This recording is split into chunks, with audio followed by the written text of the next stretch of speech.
एल्टीग्रेड biology के practice set 4 में आप सभी लोगों का स्वागत है। आज का टॉपिक है श्वसन तंत्र अथवा रेस्पिरेटरी सिस्टम।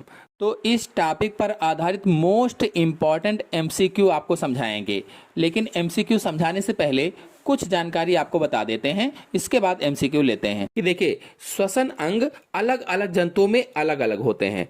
कुछ बताते हैं आपको, जैसे फेफड़े या लंग्स जो श्वसन अंग होते हैं, तो मनुष्य, मेढक, पक्षी, छिपकली और पशु आदि में फेफड़े के द्वारा श्वसन होता है। त्वचा के द्वारा मेढक, केचुआ और क्लोम के द्वारा मेढक का लार्वा जो होता है उसमें क्लोम के द्वारा होता है। मछली, प्राण आदि में श्वसन नाल के द्वारा कीट में होता है। सामान्य शरीर सतह से अमीबा, युगलिना आदि में सामान्य सतह से श्वसन होता है। अब इसमें देखिए मेढक कई में लिखा गया है, तो मेढक फेफड़ों के द्वारा भी श्वसन कर सकता है, त्वचा से भी, और जो लार्वा होता है मेढक का वो क्लोम से भी करता है, यानी गिल्स से भी करता है। तो ये विभिन्न श्वसन अंग अलग अलग जीवों में होते हैं। तो चलिए अब पहले क्वेश्चन को लेते हैं। पहला क्वेश्चन है, वायवीय श्वसन में भोजन का दहन कौन सी गैस की उपस्थिति में होता है? 4 ऑप्शन आपके सामने दिए गए हैं और पूछा गया है जो एरोबिक रेस्पिरेशन होता है उसमें भोजन का दहन कौन सी गैस की प्रेजेंस में होता है? Nitrogen, oxygen, carbon dioxide, ammonia. कौन सा ऑप्शन सही होगा? वायवीय श्वसन क्या है आपको बता दें कि ऐसा श्वसन जो ऑक्सीजन की उपस्थिति में होता है उसे ही वायवीय श्वसन या एरोबिक रेस्पिरेशन कहा जाता है। तो आंसर सही होगा इसमें से सी, ऑक्सीजन। यानी वायवीय श्वसन में भोजन का दहन ऑक्सीजन की उपस्थिति में होता है। आपको बता दें कि वायवीय श्वसन वह प्रक्रिया है जिसमें कोशिकाएं ऑक्सीजन का उपयोग करके ग्लूकोज जैसे खाद्य पदार्थों को तोड़कर ऊर्जा उत्पन्न करती हैं। इस प्रकार का श्वसन अधिकांश पौधों और जंतुओं में पाया जाता है। नेक्स्ट क्वेश्चन है, श्वसन का सही समीकरण है। देखिए और बताइए श्वसन का सही समीकरण कौन सा है इसमें से? जो लोग अभी तक वीडियो को लाइक ना किए हों, लाइक जरूर करें, अपने सभी दोस्तों में शेयर कीजिए ताकि ज्यादा से ज्यादा लोग जुड़ सकें और ज्यादा अच्छे हम वीडियो आपके लिए ला सकें।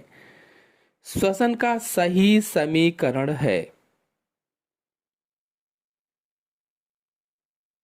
कौन सा होगा?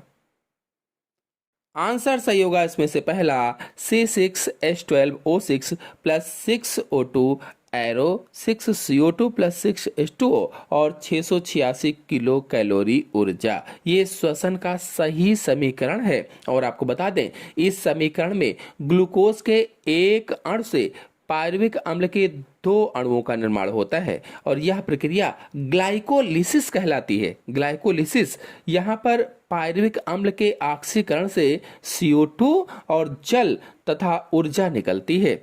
नेक्स्ट क्वेश्चन है, ऊर्जा का सिक्का कहलाता है, कॉइन ऑफ एनर्जी क्या कहलाती है? ऊर्जा का सिक्का किसे कहा जाता है? हम लोग छोटे क्लासों में पढ़े हैं इसको, 9th वगैरह में आपने पढ़ा होगा। ATP, ADP, NAD, NADP। कौन सा सही होगा? तो ऊर्जा का सिक्का ATP कहलाता है। ATP कोशिकाओं में ऊर्जा का मुख्य स्रोत होता है कोशिकाओं में, और ATP एक ऐसा अणु है जो शरीर में कई प्रक्रियाओं के लिए ऊर्जा प्रदान करता है। इसीलिए ऊर्जा का सिक्का या ऊर्जा मुद्रा कहलाता है। और ATP का पूरा नाम एडिनोसिन ट्राइफॉस्फेट होता है, एडिनोसिन ट्राइफॉस्फेट, जबकि ADP का पूरा नाम एडिनोसिन डाइफॉस्फेट होता है। नेक्स्ट क्वेश्चन है, अवायवीय श्वसन में मांसपेशियां उत्पन्न करती हैं। सोचिए और बताइए कौन सा ऑप्शन सही होगा? अवायवीय श्वसन यानी एनएरोबिक रेस्पिरेशन। अवायवीय श्वसन में मांसपेशियां क्या उत्पन्न करती हैं? जब तक आप लोग आंसर सोच रहे हैं आपको बता दें अवायवीय श्वसन क्या होता है। तो ऐसा श्वसन जो ऑक्सीजन की अनुपस्थिति में होता है, ऑक्सीजन ना हो तब होता है, तो उसे ही अवायवीय श्वसन कहा जाता है। तो इसका आंसर सही होगा बी, लैक्टिक अम्ल। यानी कि अवायवीय श्वसन में मांसपेशियां लैक्टिक अम्ल उत्पन्न करती हैं। आपको बता दें कि ऐसी प्रक्रिया जिसमें कोशिकाओं को ऊर्जा उत्पन्न करने के लिए ऑक्सीजन की आवश्यकता नहीं होती है, ऑक्सीजन की जरूरत नहीं होती है, उसे ही अवायवीय श्वसन या एनएरोबिक रेस्पिरेशन कहा जाता है। जैसे ईस्ट में होता है, कुछ बैक्टीरिया में आदि में इस प्रकार का श्वसन पाया जाता है। बताते चलें कि मांसपेशियां ऑक्सीजन की कमी के कारण पर्याप्त ऊर्जा उत्पन्न नहीं कर पाती, ऑक्सीजन की कमी हो जाती है जिससे वे पर्याप्त ऊर्जा उत्पन्न नहीं कर पाती और लैक्टिक अम्ल का उत्पादन होने लगता है। लैक्टिक अम्ल मांसपेशियों में जमा हो जाता है जिससे थकान महसूस होती है। नेक्स्ट क्वेश्चन है, मनुष्य की लाल रुधिराणुओं में किस प्रकार का श्वसन पाया जाता है? मनुष्य की जो आरबीसी होती हैं उसमें किस प्रकार का श्वसन पाया जाता है? सोचिए और बताइए। 4 ऑप्शन आपके सामने दिए गए हैं। जल्दी से सभी लोग वीडियो को अपने दोस्तों में शेयर करें ताकि ज्यादा से ज्यादा लोग जुड़ सकें। वीडियो को लाइक नहीं किया है तो लाइक जरूर कीजिए और कमेंट भी जरूर करें कि वीडियो कैसा लगा। तो मनुष्य की लाल रुधिराणुओं में किस प्रकार का श्वसन पाया जाता है? आरबीसी में। आंसर सही होगा इसमें से बी, अवायवीय श्वसन पाया जाता है। लाल रुधिराणुओं में अवायवीय श्वसन पाया जाता है यानी एनएरोबिक रेस्पिरेशन पाया जाता है। बता दें कि आरबीसी में माइटोकॉन्ड्रिया नहीं होता है। जो आरबीसी होती हैं उसमें माइटोकॉन्ड्रिया नहीं पाई जाती है, इसीलिए उसमें अवायवीय श्वसन या एनएरोबिक रेस्पिरेशन होता है। अवायवीय श्वसन एक ऐसी प्रक्रिया है जिसमें ग्लूकोज को बिना ऑक्सीजन की उपस्थिति के ऊर्जा में बदला जाता है। नेक्स्ट क्वेश्चन है, किस जीव में वायु का आदान प्रदान शरीर की नम सतह से होता है? ऐसा कौन सा जीव है जिसमें वायु का आदान प्रदान शरीर की नम सतह से होता है? अमीबा, पैरामीशियम, यूग्लिना, इन सभी में। तो ऑप्शन सही होगा इसमें से डी, इन सभी में। नेक्स्ट क्वेश्चन है, निम्न में से किस जंतु में वायु सहित ऑक्सीजन स्पाइरिकल से ट्रैकिया में प्रवेश करती है? कॉकरोच में, मक्खी में, मच्छर में, इन सभी में।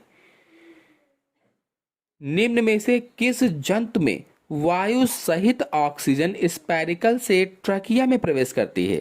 देखिए, जो कॉकरोच है ये कीट है, जो मक्खी है ये भी कीट है, जो मच्छर है ये भी कीट है। अब आंसर कौन सा सही होगा सोच सकते हैं आप। आंसर सही होगा इसमें से डी, इन सभी में। आपको बता दें कि कीटों में वायु स्पाइरिकल मतलब छिद्र से होकर ट्रकिया मतलब श्वसन नली में प्रवेश करती है। बता दें कि ये स्पाइरिकल शरीर की सतह पर स्थित होते हैं, शरीर की सतह पर। नेक्स्ट क्वेश्चन है, वह जंतु जिसमें जल से ऑक्सीजन गिल द्वारा रुधिर में पहुंचता है? ऐसा जंतु जिसमें जल से ऑक्सीजन गिल द्वारा रुधिर में पहुंचती है। मनुष्य, मछली, मेढक का टैडपोल लार्वा, दोनों यानी बी और सी। कौन सा ऑप्शन सही होगा?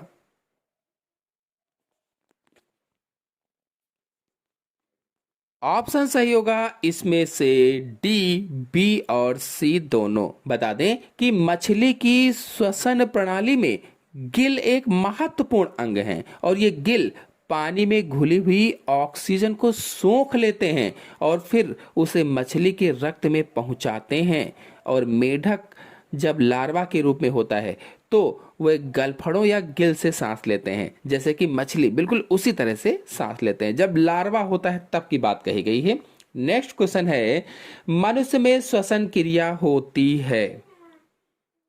मनुष्य में श्वसन क्रिया होती है गिल द्वारा, फेफड़ों द्वारा, शरीर की नम सतह द्वारा, देहभित्ति द्वारा। कौन सा ऑप्शन सही होगा? मनुष्य में श्वसन क्रिया होती है। 4 ऑप्शन आपके सामने दिए गए हैं, कौन सा ऑप्शन सही हो सकता है? हम सभी लोग जानते हैं इसमें आंसर सही होगा बी, फेफड़ों द्वारा। नेक्स्ट क्वेश्चन है, बुक लंग्स द्वारा गैसीय आदान प्रदान होता है। बुक लंग्स के द्वारा गैसीय आदान प्रदान किस में होता है? मकड़ी में, बिच्छू में, मेढक में, ए और बी दोनों में? बुक लंग्स के द्वारा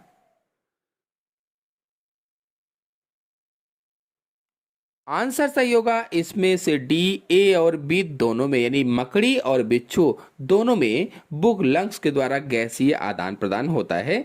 बता दें कि बुक लंग्स मकड़ियों और बिच्छुओं में पाए जाने वाले श्वसन अंग होते हैं और बुक लंग्स एक गुहा के अंदर स्थित होते हैं। उसमें पतली पतली सी मुड़ी हुई प्लेटों की एक लाइन होती है। जो पुस्तक के पन्ने होते हैं बिल्कुल उन पन्नों की तरह दिखाई देती है, जैसे पुस्तक बंद रहती है तो बिल्कुल उसी तरह से दिखाई देती है। और ये प्लेटें हीमोलिम्फ से भरी रहती हैं। नेक्स्ट क्वेश्चन है, सामान्य अवस्था में मनुष्य प्रति मिनट कितनी बार श्वास लेता है? नॉर्मल स्टेज में मनुष्य प्रति मिनट कितनी बार श्वास लेता है? 4 ऑप्शन आपके सामने दिए गए हैं, कौन सा ऑप्शन सही हो सकता है? जल्दी से सभी लोग बताएं। वीडियो को लाइक नहीं किया हो तो लाइक जरूर करें, अपने सभी दोस्तों में शेयर करें। आंसर सही होगा इसमें से बी, 12 से 15 बार।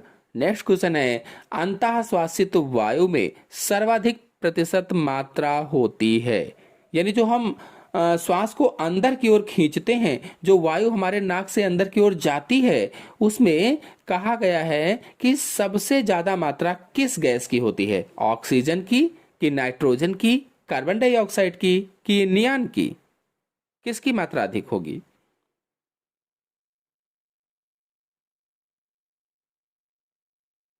तो आंसर सही होगा इसमें से बी, नाइट्रोजन की, क्योंकि जो वायु खींच रहे हैं वो वायुमंडल से खींच रहे हैं और वायुमंडल में जो गैसों का प्रतिशत है उनमें से कुछ मुख्य मुख्य आपको बता देते हैं। यानी कि जो हवा है उसमें लगभग 78% नाइट्रोजन, 78% नाइट्रोजन होती है, 21% ऑक्सीजन होती है, 0.4% कार्बन डाइऑक्साइड होती है। अब जब नाइट्रोजन 78% है तो जाहिर सी बात है कि सबसे अधिक प्रतिशत मात्रा नाइट्रोजन की ही जाएगी, इसलिए इसमें आंसर नाइट्रोजन बताया गया है। और आपको बता दें कि अंतः श्वासित वायु का मतलब है सांस द्वारा ली जाने वाली हवा जो हम अंदर की ओर लेते हैं। नेक्स्ट क्वेश्चन है, निःश्वसनीय वायु में कितने प्रतिशत ऑक्सीजन होती है? निःश्वसनीय वायु में कितने प्रतिशत ऑक्सीजन होती है? जब ऑक्सीजन को, यानी जब हम सांस लेते हैं अंदर की ओर और इसके बाद बाहर छोड़ते हैं, जो बाहर छोड़ते हैं तो उसे ही निःश्वसनीय वायु कहा जाता है। तो उसमें ऑक्सीजन कितने प्रतिशत होती है ये कहा गया है। 4 ऑप्शन आपके सामने दिए गए हैं, सोचिए और बताइए। सभी लोग वीडियो को लाइक भी कीजिए। आंसर सही होगा इसमें से पहला 16% होती है, यानी 16.0% ऑक्सीजन होती है। बता दें कि निःश्वसनीय वायु का मतलब है वायु को बाहर निकालना, मतलब शरीर से CO2 व अन्य गैसों को बाहर निकालना निःश्वसनीय वायु कहलाता है। तो सांस छोड़ने में ऑक्सीजन 16% होती है और सांस लेने में 21% होती है, क्योंकि वायु में 21% थी। फिर अगला क्वेश्चन है, श्वसनीय एंजाइम उपस्थित होते हैं जीवाणु के। जीवाणु में श्वसनीय एंजाइम किसमें उपस्थित होते हैं ये बताना है। रेस्पिरेटरी एंजाइम को बताना है कि जीवाणु में कहाँ उपस्थित होते हैं। माइटोकॉन्ड्रिया में, गाल्जी काय में, प्लाज्मा झिल्ली में, अंतःद्रव्य जालिका में। कौन सा ऑप्शन सही होगा?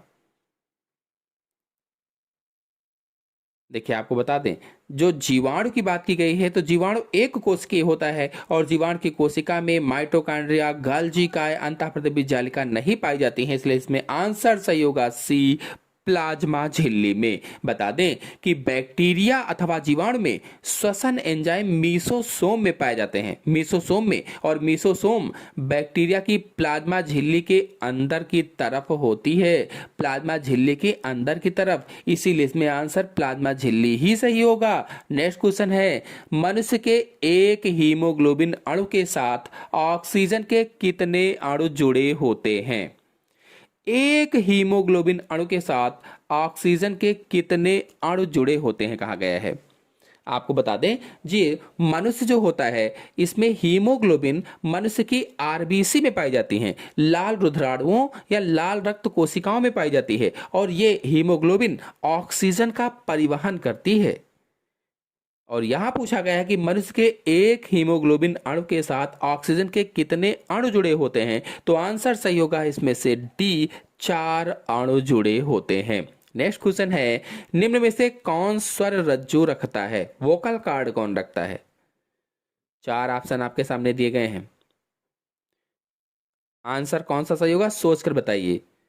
आंसर सही होगा इसमें से पहला स्वर यंत्र। नेक्स्ट क्वेश्चन है, अनाक्षीकृत श्वसन होता है चींटी में, केचुए में, फीताकृमि में, इकाइनोडर्म में, किस में होगा अनाक्षीकृत श्वसन? सोचिए और बताइए। आंसर सही होगा इसमें से सी, फीताकृमि में। नेक्स्ट क्वेश्चन है, अंतः श्वास के समय की वायु में ऑक्सीजन की मात्रा होती है, ये जब हम श्वास अंदर की ओर खींचते हैं तो उसमें ऑक्सीजन कितने प्रतिशत होती है? देखिए अभी मैंने बताया था, चूंकि श्वास अंदर ली जा रही है तो वो वायु जा रही है और वायु में 21% ऑक्सीजन होती है, इसलिए ऑक्सीजन की मात्रा पूछी गई है तो हम बताएंगे 21%। ऑप्शन सही होगा बी वाला। नेक्स्ट क्वेश्चन है, वह कौन सी मुख्य अवस्था है जिसमें CO2 का स्थानांतरण रुधिर द्वारा होता है? ऐसी कौन सी अवस्था है जिसमें कार्बन डाइऑक्साइड का स्थानांतरण रुधिर या ब्लड के द्वारा होता है? सोचिए और बताइए। ऑप्शन सही होगा इसमें से सी, बाइकार्बोनेट। नेक्स्ट क्वेश्चन है, कीटों में श्वसन अंग हैं, कीटों में श्वसन अंग कौन से होते हैं? सभी लोग जल्दी से रिप्लाई देते रहें, सोचकर बताते रहें, समय आपको देते हैं सोचने का। आंसर सही होगा इसमें से बी, ट्रैकिया। नेक्स्ट क्वेश्चन है, मनुष्य में दाया फेफड़ा होता है द्विपालित, 4 पालित, त्रिपालित, इनमें से कोई नहीं। दाएं फेफड़े में कितने पालियां होती हैं? सोचकर बताइए। आंसर सही होगा इसमें से सी, त्रिपालित होता है। और जो बायां फेफड़ा होता है वो द्विपालित होता है, यानी बाएं फेफड़े में 2 लोब और दाएं फेफड़े में 3 लोब होते हैं। नेक्स्ट क्वेश्चन है, जोंक का श्वसन अंग है फेफड़े, ट्रकिया, त्वचा, गिल। जोंक का श्वसन अंग कौन सा होता है बताना है, सोचिए और बताइए।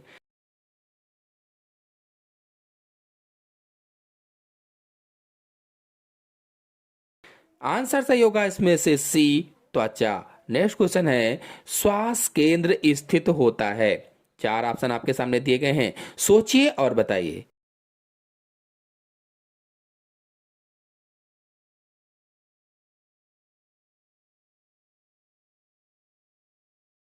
ऑप्शन सही होगा इसमें से ए, मेडुला व पांस वैरेलाई। नेक्स्ट क्वेश्चन है, कोशिकीय क्रियाओं के लिए तुरंत मिलने वाली ऊर्जा का स्रोत है।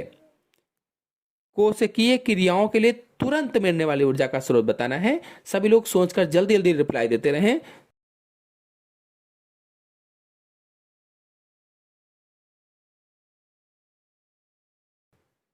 कौन सा ऑप्शन सही होगा सोचकर बताएं।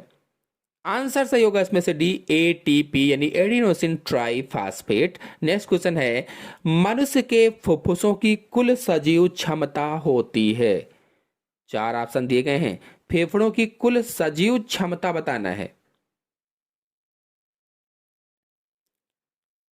तो कुल सजीव क्षमता 4500 मिलीलीटर होती है। ऑप्शन सही होगा सी, 4500 मिलीलीटर, 4500 मिलीलीटर। और अगर यहां पर पूछा जाता फेफड़ों की संपूर्ण क्षमता तो 6000 मिलीलीटर होती है, संपूर्ण क्षमता 6000 मिलीलीटर। नेक्स्ट क्वेश्चन है, फुफ्फुसीय तपेदिक का कारण है। 4 ऑप्शन दिए गए हैं, पूछा गया है फुफ्फुसी जो तपेदिक होती है यानी जो टीबी होती है फेफड़ों की, उसका कौन सा कारण होता है? सोचिए और बताइए।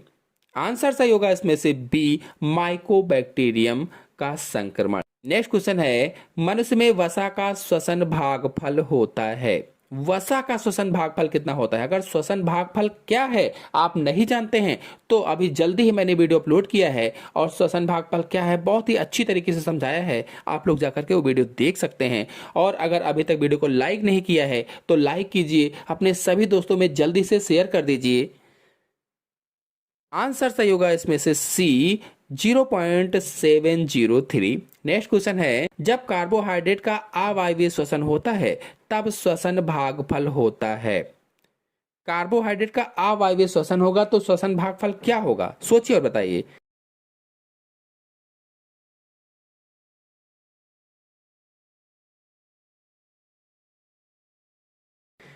आंसर सही होगा पहला एक। नेक्स्ट क्वेश्चन है, हीमोसाइनिन वर्णक पाया जाता है।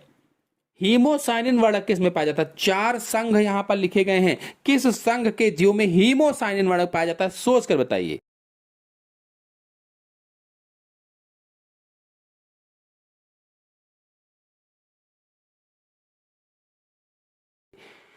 ऑप्शन सही होगा इसमें से ए, मोलस्का में पाया जाता है। तो आशा है आपको आज के सभी क्वेश्चन अच्छी तरह से समझ में आ गए होंगे। समझ में आ गए हो तो वीडियो को लाइक कीजिए, अपने सभी दोस्तों में शेयर कीजिए।